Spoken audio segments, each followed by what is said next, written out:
Kapag talaga may gusto akong gawin, ire-record ko talaga yan. Hello everyone! Another day, another blessing. I'm Shine at dahil love na love kong mag-document ng life ko, samahan niyo ako today at mag-tour tayo dito sa Rizal Shrine at Calamba, Laguna.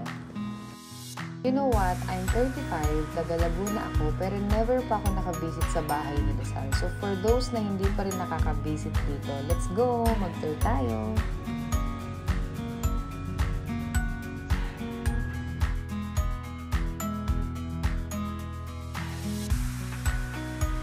Rizal Shrine is open from Tuesday to Sunday, 9 a.m. to 4 p.m. Admission is free dito sa bahay ni Rizal, pero meron din namang donation box kung gusto niyo magbigay. Jose Protasio Rizal Mercado E. Alonzo Rialonda. Yan ang full name ng ating pambansang bayani. At dito sa Gallery 1, Kaliwanagan, makikita ang listahan ng kanilang pamilya or tinatawag na talaang kana ng pamilya ni Rizal.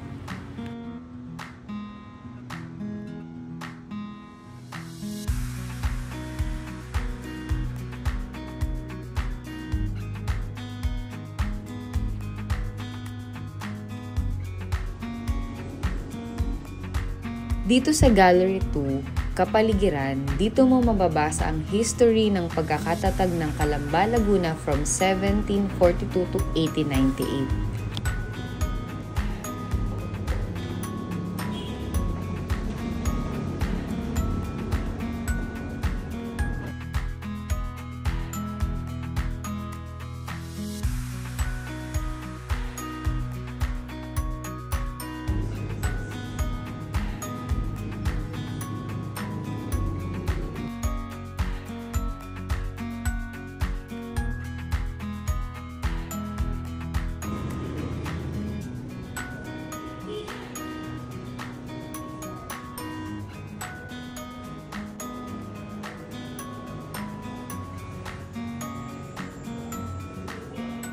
Kasama naman sa pinag-aralan namin noon yung buhay ni Rizal, pero hindi ko alam kung bakit si Usman lang yung naaalala ko kapag si Rizal yung topic.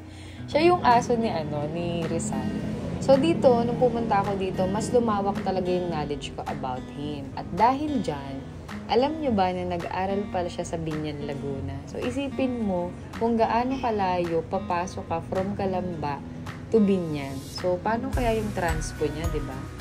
Kinuha din siya ng tatay niya na magtuturo sa kanya ng Latin. O diba? Sana all. Nag-aaral din siya sa Ateneo Municipal ng Land Surveying and Bachelor of Arts with highest honors, bongga. Sa University of Santo Tomas siya nag-aaral ng Medicine at Philosophy and Letters. Hindi ko lang alam kung saan branch. Char, Manila yun.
Kung meron akong favorite na spot dito sa bahay ni Rizal, siguro ito talagang kusina.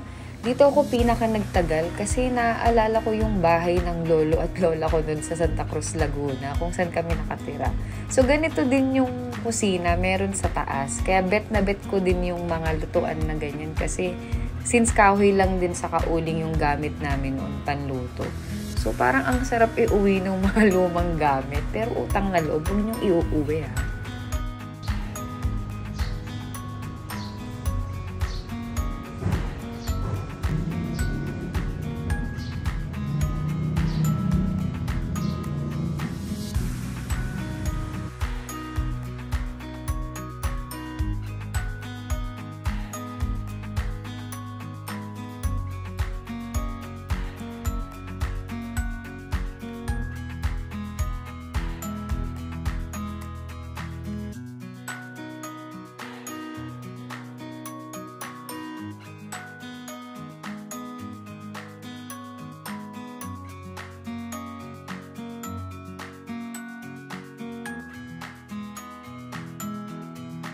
So, ito yung likod ng bahay. Maraming upuan, maraming puno, mahangin. Ang sarap talagang tumambay.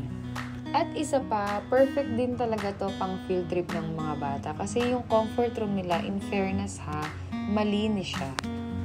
Sa gilid ng bahay, meron din diyang gallery at meron ding bilihan ng mga souvenirs about kay Rizal.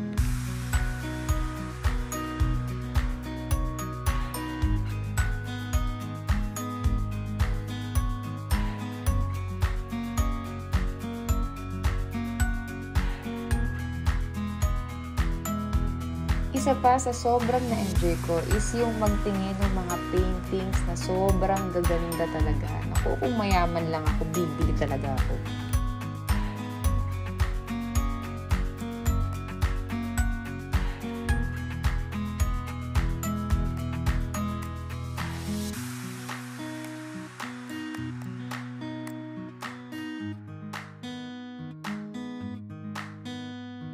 And there you have it. At sana nag-enjoy kayo sa tour na to. Pa-follow and share naman itong page ko. And see you sa next vlog. Bye!